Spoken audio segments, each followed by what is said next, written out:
वळूयात पुढच्या बातमीकडे। नगरसेवक रमेश म्हात्रेनं डॉक्टरांना मारहाण केल्याच्या प्रकरणी एक महत्त्वाची अपडेट। नगरसेवक म्हात्रेला आता डिस्चार्ज नंतर मानपाडा पोलीस ठाण्यात आणलं गेलंय। रमेश म्हात्रेला दुपारनंतर कल्याण सत्र न्यायालयातही हजर केलं जाणार आहे। अटकेनंतर रक्तदाबाचा त्रास झाल्यामुळे म्हात्रे सध्या हॉस्पिटलमध्ये। नगरसेवक रमेश म्हात्रेला हजर करण्याचे कोर्टाने आदेश दिले। कोर्टात आणत नाही तोपर्यंत निर्णय देणार नाही यावरून आता कोर्टाने संताप व्यक्त केला आहे। तर इतर 3 आरोपींची कोठडी संपत असल्यामुळे त्यांना सुद्धा कोर्टात हजर केलं जाणार आहे।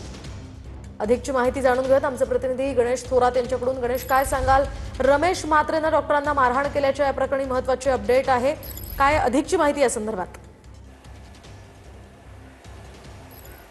मोहिनी, पाहायला गेलं तर रमेश म्हात्रे यांच्यावरती मारहाण प्रकरणात गुन्हा दाखल आहे विष्णुनगर पोलीस स्टेशनमध्ये। मात्र त्यांना आता ठाणे जिल्हा सिव्हिल रुग्णालयात सकाळी डिस्चार्ज देण्यात आलेला आहे आणि डिस्चार्ज दिल्यानंतर त्यांना आता डोंबिवली पोलिसांनी थेट आता मानपाडा पोलीस स्टेशन ठाण्यामध्ये आणलेलं आहे। आपण सध्या मानपाडा पोलीस ठाण्यामध्ये आहोत आणि याच ठिकाणी पाहायला गेलं तर आता त्यांची प्रकृती जी होती ती अनफिट होती। त्यानंतर फिटचं सर्टिफिकेट दिल्यानंतर आज त्यांना कोर्टामध्ये काही करून हजर राहायचं आहे। कोर्टाने देखील खडे बोल तसे सुनावलेले आहेत। पोलिसांना त्यांना हजर करण्यासाठी सांगितलं होतं। काल VC द्वारे त्यांची या ठिकाणी कोर्टामध्ये सुनावणी झाली होती। मात्र कोर्टाने थेट सांगितलं की जी व्यक्ती आहे रमेश म्हात्रे त्यांना कोर्टामध्ये हजर करावे। मात्र पाहायला गेलं तर डॉक्टर आणि नर्स मारहाण प्रकरणात आतापर्यंत 3 आरोपींना अटक करण्यात आली आहे। दुसरीकडे आता रमेश म्हात्रे यांना देखील पोलिसांनी आता अटक करून आता थोड्याच वेळात आता मानपाडा पोलीस ठाण्यामधून ते कल्याण कोर्ट या ठिकाणी घेऊन जाणार आहेत आणि याच ठिकाणी आता पाहायला गेलं तर काही वेळ आता त्यांची चौकशी देखील या ठिकाणी केली जाणार आहे।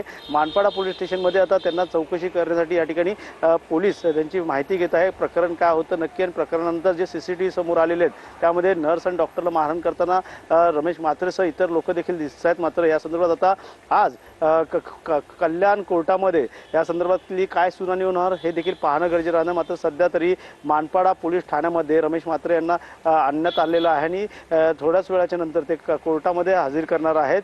पाहायला गेलं तर रमेश म्हात्रे हे शिवसेनेचे नगरसेवक आहेत आणि त्यांनी ज्या पद्धतीने मारहाण केली त्या संदर्भात पाहायला गेलं तर त्यांच्या विरोधात अनेक विरोधक जे ते विरोध दर्शवताना पाहायला मिळतात। त्यांचं नगरसेवक पद संदर्भातले अपडेट्स तुमच्याकडनं जाणून घेत राहणार आहोत। तुर्तास धन्यवाद दिलेल्या या सविस्तर माहितीसाठी।